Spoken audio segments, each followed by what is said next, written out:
ketemu lagi sama Mimin di berita terkini MotoGP. MotoGP Malaysia sebentar lagi tersaji. Dan memori yang masih terkenang adalah Clash 2015 antara Honda dan Yamaha yang diwakili oleh Rossi dan juga Marc Marquez. Namun kini, masih hal yang ditunggu adalah kebangkitan dari keduanya yang hingga saat ini belum bisa kembali bersaing di barisan depan. Dan selain itu, ada perebutan juara yang makin seru karena bisa saja perebutan kali ini terjadi sampai balapan terakhir seperti tahun lalu. Nah, dalam perkembangannya, pada awalnya Yamaha selangkah lebih maju daripada Honda yang berbulan-bulan tak kunjung menemukan solusi. Selain bentuk motor yang menjadi aneh, Honda juga tak memiliki kecepatan dan kelincahan dalam masuk ke tikungan. Namun, kini segalanya berbalik. Bahkan pembalap Yamaha mengatakan kalau Honda sekarang lebih baik. Wow, sejauh apa perbedaannya? Kita bahas. Alex Rins tersingkir dari Grand Prix MotoGP Thailand akhir pekan lalu. Tetapi mampu menggunakan balapan tersebut untuk mengonfirmasi gagasan yang dia miliki tentang performa YZR M1 miliknya. Rins menghadapi masalah yang sama seperti yang dia dan rekan tim pabrikan Yamaha Fabio Quartararo hadapi dalam kondisi kering selama Grand Prix 27 putaran di sirkuit internasional Buriram. Yang terpenting itu berarti masalah pemanasan ban, dan Rins membutuhkan beberapa putaran untuk mencapai kecepatan optimalnya. Kami mengalami masalah yang sama persis. Butuh waktu lama, banyak putaran untuk memanaskan ban belakang. Saya tidak memiliki cengkraman sama sekali di bagian pertama balapan. Kemudian, ketika ban sudah siap, setelah 5 atau 6 putaran, saya mampu melaju dalam waktu 1:40,3 detik. Sebagai referensi, putaran terbaik pemenang lomba Pecco Bagnaia adalah 1:39,794 detik. Dan dia menghabiskan sebagian besar paruh kedua perlombaan, yaitu 1:40-an. Rins memiliki ritme yang sama. Tetapi ketika dia mengejar kelompok di depannya, kecepatannya turun menjadi 1:41. Jadi, saya punya satu kelompok sepeda motor Honda di depan, dengan selisih 3 detik, dan saya mampu mengejar mereka. Begitu saya tiba, saya cukup frustasi, karena saya di sana tidak ada yang bisa dilakukan. Saya hanya berusaha mengerem, tetapi kemudian mereka mampu memiliki traksi yang lebih daripada saya. Jauh lebih banyak cengkraman, dan kecepatan tertinggi yang lebih tinggi. Jadi, saya hanya ada di sana, berpikir di mana saya bisa menyalip, di mana yang tidak. Dan di beberapa titik, saya melihat bahwa Luca Marini memiliki sedikit lebih banyak dan Joan Mir tidak sekuat Marini. Jadi, saya memiliki kesempatan untuk menyalipnya. Saya menyalip Joan. Tapi saya sudah sedikit kehabisan tenaga dengan ban depan. Karena begitu saya masuk ke grup, saya mencoba mengambil jalur yang berbeda untuk mencoba menyalip. Mencoba hal yang berbeda, dan saya sudah merasa ban depan terlalu lunak. Saya mulai kalah. Di sisi lain, kesamaan karakteristik YZR M1 dalam kondisi kering dan basah membuat balapan tersebut semakin memperkuat keyakinan Rins tentang apa titik lemah motornya. Oleh karena itu, di bagian mana motornya perlu ditingkatkan. Hal itu mengonfirmasi bahwa permasalahannya sama seperti di lintasan kering. Dalam banyak kesempatan, saya berkendara dengan Honda, dengan Marini di Misano, dan hasilnya sama saja. Mereka memiliki cengkraman yang lebih baik, traksi yang lebih baik, dan top speed yang lebih tinggi. Di saat yang bersamaan, pembalap Honda MotoGP menjelaskan hal positif dalam masalah RC213V di lintasan kering yang tercemin di lintasan basah. Para pembalap MotoGP Honda mengeluhkan masalah yang sama dalam kondisi basah pada saat balapan MotoGP Thailand akhir pekan lalu, seperti yang mereka alami sepanjang tahun 2024 dalam balapan kering. Tetapi bagi Johann Zarco dan Luca Marini, ini belum tentu merupakan hal buruk. Bagi Johann Zarco, ada perasaan yang baik untuk memulai balapan. Tapi setelah beberapa putaran, dia tertinggal dari pembalap di depannya karena kurangnya cengkraman. Saya mulai dengan baik, tapi jelas ketika pembalap lain mendapatkan kecepatan, saya tidak dapat mempertahankan kecepatan yang sama karena motornya terlalu banyak meluncur. Saya tidak bisa merasa nyaman dengan motornya. Saya mencoba melakukan lebih banyak hal, tapi hal itu mendorong saya melakukan kesalahan sehingga saya kehilangan posisi.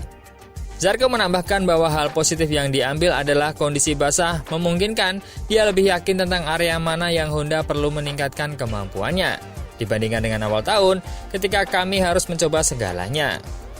Sekarang ada satu area tertentu yang ingin saya tingkatkan, dan jika saya berhasil mengatasinya, saya akan melangkah lebih jauh.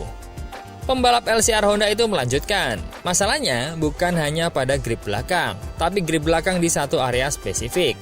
Bagi saya, ini adalah area di pintu masuk tikungan yang perlu kami kendalikan lebih baik terhadap motor. Dan begitu kami berhasil melakukannya, akan lebih mudah untuk memperbaiki traksi di pintu keluar. Duka Marin dan Repsol hampir sepenuhnya menyuarakan pemikiran Zarco, mulai dari masalah di lintasan kering yang sama dengan lintasan basah, hingga masalah spesifik adalah saat memasuki tikungan. Sungguh luar biasa merasakan situasi yang sangat familiar. Canda Marini saat ditanya apakah masalah yang sama seperti di lintasan kering juga terjadi di lintasan basah. Kami harus meningkatkan kemampuan, kami tahu betul area-areanya. Masalahnya adalah hal itu sangat sulit ditingkatkan. Cengkraman belakang menurut saya, di bagian masuk itulah batasnya. Marini menjelaskan bahwa alasan mengapa cengkraman masuk sangat penting adalah karena kurangnya cengkraman masuk belakang menunda seluruh proses berbelok di tikungan bagi pengendara Honda. Jika Anda menemukan cengkraman seperti itu saat masuk, maka Anda dapat membuat sepeda berbelok lebih awal dan kemudian Anda dapat memperoleh lebih banyak dan mungkin traksi yang akan Anda temukan. Misalnya di tikungan keempat, kami sangat lambat dibandingkan lainnya. Misalnya dengan Yamaha, yang masih punya masalah traksi. Tapi ketika mereka harus masuk dengan cepat seperti ini, mereka bisa percaya pada bagian belakang. Bagi kami, kepercayaan diri bagian belakang saat masuk selalu menjadi masalah. Baik di lintasan basah maupun kering, hal ini sama saja. Jadi menurut saya, jika kami mampu memperbaiki jalur masuk, maka bagian ini akan menjadi lebih cepat. Jadi kami dapat memangkas waktu untuk membuat motornya sepenuhnya menempel di tanah, dan bagi saya lebih baik dari Yamaha dalam kasus ini. Namun masalahnya adalah kami selalu menunggu bagian belakang sehingga kami tidak mampu membuat motor berbelok cukup jauh. So, permasalahan Honda dan Yamaha, kini Honda sudah menemukan ritmenya dan menemukan masalahnya. Sedangkan Yamaha yang selama ini terlihat bisa di depan adalah terbantu dengan sisi masuknya di tikungan yang membuatnya unggul melalui Fabio Quartararo dan juga skillnya. Sedangkan dari sisi rider HRC, Joan Mir mengecam pengurus MotoGP atas hukuman yang diberikan kepada Marc Marquez menyusul kecelakaannya dengan pembalap Honda itu di Grand Prix Thailand. Pada tahap akhir Grand Prix basah 26 putaran di Buriram, Marquez berjuang keras melewati barisan belakang setelah tersingkir dari posisi kedua pada putaran 14. Di tikungan 3, dia melakukan kontak dengan Mir dari Honda saat mencoba menyalip untuk posisi ke-15 yang memaksanya keluar jalur. Marquez diperintah oleh pengawas balapan untuk turun satu posisi. Dia menuruti perintahnya, tapi hanya setelah menyalip Takaki Nakagami dari LCR, sehingga dia tidak pernah menyerahkan posisi kembali kepada Mir.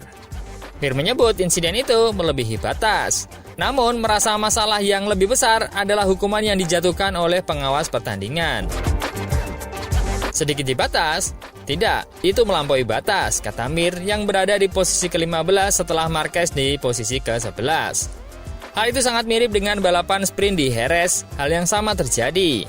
Saya tidak akan memberikan komentar apapun karena ketika saya memberikan komentar itu selalu berbalik ke arah yang berlawanan dengan saya.